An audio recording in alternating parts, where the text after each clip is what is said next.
Chelsea are cooking something special. I honestly believe within the next 2 years, we could see Chelsea challenge or maybe even win a Premier League title. I was wrong. I'm happy to admit I'm wrong. I think Chelsea this season have surprised a lot of people. It's fine margins, though. They're only 3 points above Manchester United. However, if they would have beaten Liverpool, they would have been in and around the top three/top four. Let me know your thoughts down below. Make sure you go down, drop a like if you haven't already. If we get it 300 likes, that would be glorious. And we are steamrolling our way towards 30,000 subscribers. We're under 700 away from 29K. Now, Chelsea this season, when I reviewed their transfer window, I didn't really understand what the game plan was. I didn't really understand what the plan, the style of football Enzo Maresca was going to play. I only really had watched him at Leicester, and they nearly threw away the championship at one point. First game of the season, they lost to Manchester City. There's absolutely no shame in losing to Manchester City because they are, four-peat winners. They are extremely good. They're the best team in the league for a reason. And then after that, I thought we learned quite a lot about Chelsea, that they've got a lot of firepower in their ranks. They've battered teams this season like Wolves 6-2. They've gone away to Bournemouth and won. They've battered West Ham 3-0. They've battered Brighton 4-2. They've won Conference League games. They've won League Cup games. They've scored a hell of a lot of goals. And the next game up is Newcastle, in which I do actually think Chelsea will go out and win. Now, I want to start off by saying I think within 2 years, they are a goalkeeper, a ball-playing centre-back, and maybe a striker from challenging or even winning this Premier League. Not this season, but I look at their team they played against Liverpool. I was really, really impressed with Lavia first half, and I think Caicedo was Chelsea's best player. I thought he was really, really good. Cole Palmer, it was a quiet game for him, and I don't necessarily think the criticism is due or it's justified. He's had a phenomenal start to his life at Chelsea last year and a great start to the season this season. Gusto as a left back, I don't necessarily think it's his best role, but when you've got Reece James fully fit, I'm not surprised. So I think are a good replacement, a solid replacement for Sanchez, Tosin Adarabioyo. If Chelsea went out, hypothetically, and let's say they bought, if they would have bought Georgi Mamadovashvili, the Valencia goalkeeper, the one that Liverpool signed, or if they brought in, a goalkeeper from Germany, go to Dortmund and maybe poach Kobel. A striker of, let's say, Victor Osimhen's quality.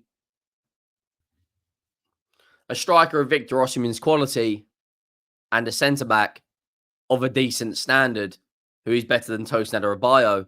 And I think this Chelsea side is as strong as Liverpool, as Arsenal, because the difference wasn't quality this game.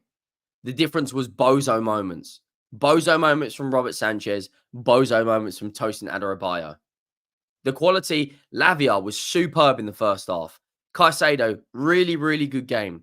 Madueke at times had the better of Trent Alexander-Arnold. Sancho, the one time he got past Trent, maybe should have won a penalty.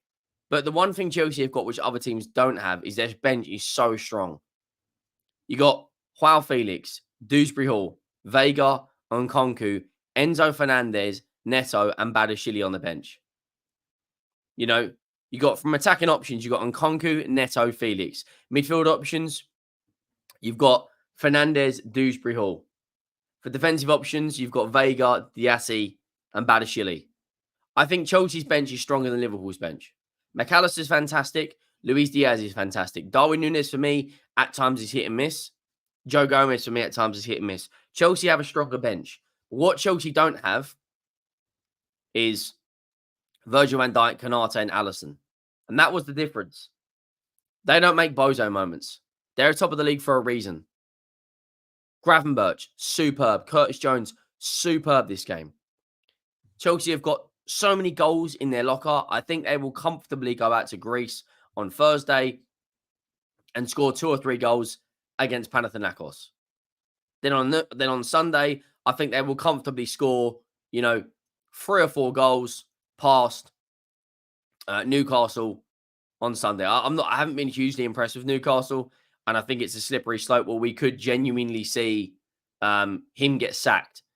But so far, Chelsea have played Liverpool, played City. They've lost both of their big games. Yes, they've slipped down to 6th. They're only 3 points of Arsenal. Now, Arsenal are in a title race, right? And this is when I was talking about fine margins, right? Fine margins. If Man United would have won and Spurs would have lost, so if you take 3 points away from our win against West Ham, we'd be below Man United. And this is how fine the margins are. Man United are 3 points off Chelsea. Chelsea are 3 points off Arsenal. Yes, we've only played 8 games. Yes, Chelsea have lost 2. They've also scored the third most amount of goals. Only Spurs and Manchester City have scored more. They've conceded 10. They've got a plus goal difference of 7, which is the same as Arsenal's. I think what Enzo Maresca has done in such a short period of time, I think he deserves a lot of praise. Genuinely, I think Chelsea, I don't necessarily think they're going to win the league title this year. But if they go out in January and bring in a Victor Osimhen, or if they go out in January and bring in a top goalkeeper and a ball-playing centre-back, I don't see why not. I think as an absolute bare minimum, Chelsea this season will finish in the top 4. Their main contender for top 4 for me is Spurs and Villa. Now, what Chelsea have, which Villa and Spurs don't have, is they are in the Conference League. And I've said this a number of times, and I will keep saying it. It is a blessing in disguise. It's a blessing in disguise that they are in and around that Conference League. If you look at Chelsea's next 8 games, they can play 2 different squads for each of these games. Whereas Aston Villa, whereas Arsenal, whereas Spurs, whereas City, whereas Man United, whereas Liverpool have all got to essentially play a very strong side in the European competitions. Chelsea will play the same side against Panathinaikos, Noah, Newcastle in the Cup, and Hanidrum. And they'll play a different 11 against Newcastle United in the league, Man United in the league, and Arsenal in the league, and Leicester in the league. These 8 games will be a mixture of 2 different squads. Arsenal can't do that at the moment because Bukayo Saka is injured. So it's got to be Raheem Sterling to play essentially every game. With Odegaard out injured, they've essentially got to play the same midfield. Chelsea don't touch wood at the moment for them. Obviously, I don't wish a player injury on any. I don't wish a player to get injured. But touch wood for them. If they go essentially throughout this season without these injuries, why can't they achieve something this season? I think they'll win the Conference League comfortably. I look at the other sides in it. I've never even heard of Hanidrum, Noah. Obviously, Panathinaikos, big club in Greece. I think they've got the foundations there. A ball-playing centre-back, a goalkeeper, and a striker, and I think they can win the league. They're cooking something special. Maresca's been there 5 minutes. They look better. They're playing a better style of football. They're scoring more goals. They need to be a little bit more ruthless in some games. That is what you can criticise them and say. They should have beaten Nottingham Forest at home, and they should have beaten Crystal Palace. The next 10 games or so in the league, Leicester away, Villa at home, Tottenham away, Arsenal at home, Manchester United away. We're really going to find out what this Chelsea side are made of. In December, they've got 1, 2, 3, 4, 5, 6, 7, 8, 9. Chelsea have got 9 games in December, which, by the way, is absolutely insane. Genuinely, like I look at what they're doing in the league. I look at the team they've got out. I look at the amount of goals they're scoring. I'm going to predict their next 6 games. I think they beat Panathinaikos. I think they beat Newcastle. Um, I think they beat Newcastle again. I think they beat Man United. I think they beat Noah. And I think they draw with Arsenal. That's the next 6 games. And I think every Chelsea fan would take that. Let me know down below. Do you think Chelsea can win the league with 2 or 3 more players? I know, of course, you can say this about loads of teams. You can say this about Liverpool. You can say this about, um, you can say this about, of course, you could probably say this about Arsenal. You could say this probably about Spurs. A top centre back comes in and it changes absolutely everything. Let me know your thoughts down below. The Champions League is back on tonight. Chelsea, of course, have got Panathinaikos on Thursday, which is a 5:45 kickoff. In terms of their Conference League standings right now, they are currently sitting 6th in the league. They beat Panathinaikos.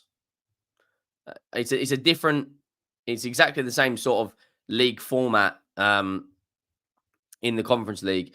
I just looked at a second ago. The only teams that are in there that will be a threat to Chelsea is, in my opinion, Fiorentina, because they've got some sort of heritage in this competition. They've made the final twice.